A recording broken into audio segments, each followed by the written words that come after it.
جس کے جلوے ہم کو قمقموں کی روشنی، پنکھوں کی گردش، ریلوں اور ٹرام گاڑیوں کی سیر،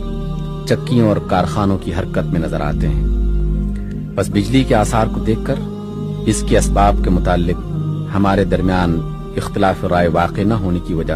صرف یہ ہے کہ ان اسباب کا پورا سلسلہ ہمارے محسوسات میں داخل ہے اور ہم اس کا مشاہدہ کر چکے ہیں۔ فرض کیجئے یہی قمقمے روشن ہوتے، اسی طرح پنکھے گردش کرتے، یوں ہی ریلیں اور ٹرام گاڑیاں چلتی، چکیاں اور مشینیں حرکت کرتی، مگر وہ تار جن سے بجلی ان میں پہنچتی ہے ہماری نظروں سے پوشیدہ ہوتے، بجلی گھر بھی ہمارے محسوسات کے دائرے سے خارج ہوتا، بجلی گھر میں کام کرنے والوں کا بھی ہم کو کچھ علم نہ ہوتا،